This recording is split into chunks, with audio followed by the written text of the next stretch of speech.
ये कहानी है संगीता पाटिल की। ये अनुभव तब का है जब मैं संगीता पाटिल हॉस्टल में रहती थी। मैं संगीता पाटिल बीकॉम के सेकेंड ईयर में पढ़ रही थी। हमारा कॉलेज हॉस्टल से 2 किलोमीटर के अंतर पर था। मैं रोज़ हॉस्टल पे गाड़ी से आती थी और जाती थी। हमारा हॉस्टल ऐसे तो बहुत शांत और साफ़ सुथरा था, लेकिन जहाँ कुछ हद से ज़्यादा अच्छा होता है वहाँ कुछ बुरा होना स्वाभाविक ही होता है। हमारे हॉस्टल में भी एक ऐसा ही कुछ अनुभव था। हमारे हॉस्टल में 7 फ्लोर थे, लेकिन सिर्फ हमें 6ठे फ्लोर तक जाने की ही अनुमति थी। 7वें फ्लोर पर क्या था वो मुझे नहीं पता था। 7वें फ्लोर के बारे में कई सारी कहानियाँ लड़कियाँ कहा करती थी। 7वां फ्लोर एक रहस्य में खोया हुआ था। पूरा हॉस्टल 7वें फ्लोर के बारे में बहुत सारी कहानियाँ कहता था।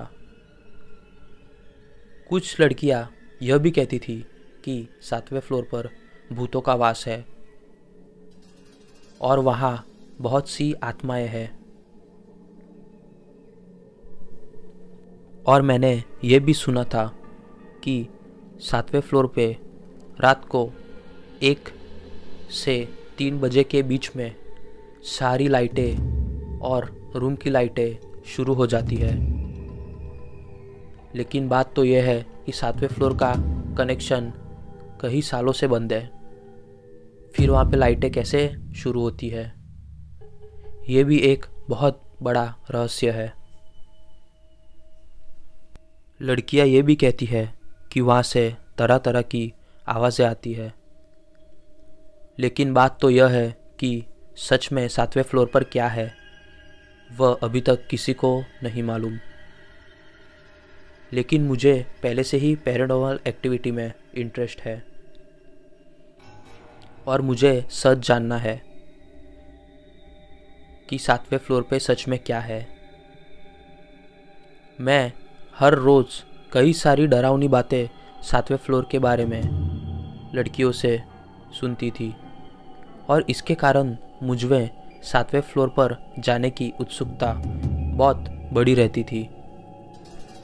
और फिर एक दिन आ गया जब मैंने 7वें फ्लोर पर जाने का सोच लिया।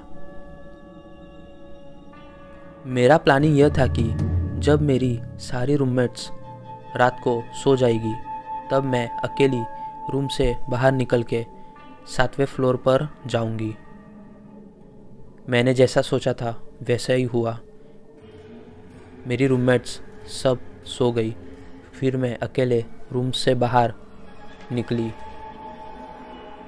जब हॉस्टल की सारी लड़कियां सो रही थी, पूरा हॉस्टल एक शांत वातावरण में खोया हुआ था, तब मैं अकेली 7वें फ्लोर की तरफ जा रही थी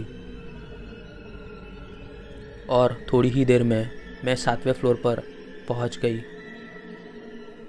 मैं जब वहाँ पहुँची तब वहाँ बहुत धूल और मिट्टी दिखाई दे रही थी। ऐसा लग रहा था कोई सालों से यहाँ पे नहीं आया हो।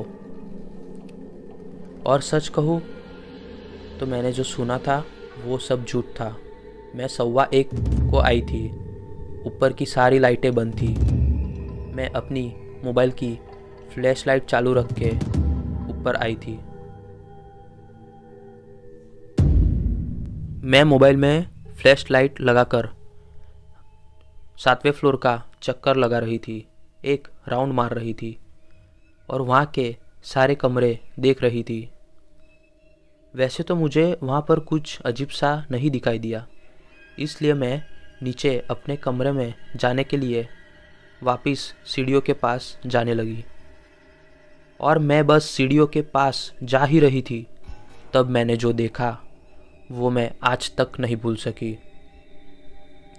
मैंने देखा एक जलती हुई लड़की सीढ़ियों पर रोंगते रोंगते मेरी तरफ आ रही थी।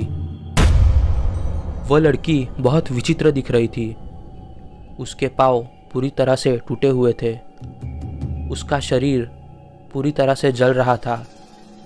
शरीर की अंदर से हड्डियाँ दिख रही थी।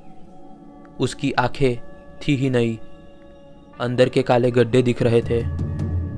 बहुत विचित्र दिख रहा था। मैंने पहली बार ऐसा कुछ देखा था। मैं यह देख के बहुत डर गई और मैं पीछे मुड़ के भागने की कोशिश करने ही वाली थी।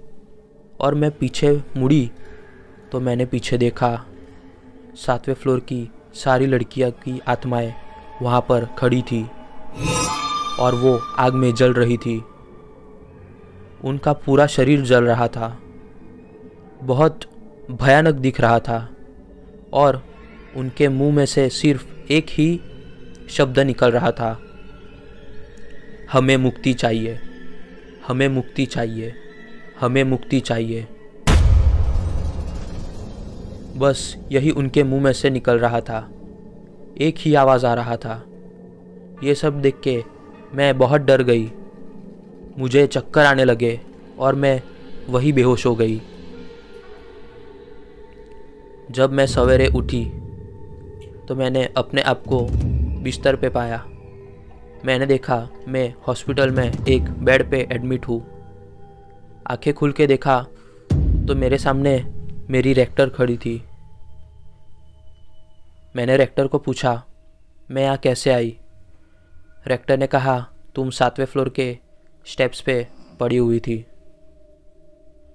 फिर मैंने रेक्टर को कल रात का पूरा अनुभव बताया और मैंने रेक्टर को पूछा कि सच बताना 7वें फ्लोर में क्या है ऐसा। मैंने कल बहुत विचित्र सब कुछ देखा और बहुत भयानक एक्सपीरियंस लिया। तब रेक्टर ने कहा तकरीबन आज से 6 साल पहले 7वें फ्लोर पे भी बहुत सारी लड़कियां रहा करती थी और एक दिन कुछ लड़कियां हॉस्टल पे खाना बना रही थी और पता नहीं क्या हुआ, उनका गैस स्टोव फट गया और पूरे फ्लोर पे आग लग गई और 7वें फ्लोर की सारी लड़कियां मर गई। और तब से लेके आज तक वो लड़कियां सारी 7वें फ्लोर पे घूमती है और मुक्ति मांगती है, लेकिन अचानक मृत्यु होने के कारण उन्हें आज तक मुक्ति मिल नहीं सकी। तब से लेके आज तक 7वां फ्लोर पूरी तरह से श्रापित है। वहाँ पर कोई नहीं जाता। वो लड़कियाँ आज भी वही घूमती है और अपनी मुक्ति के लिए प्रार्थना कर रही है।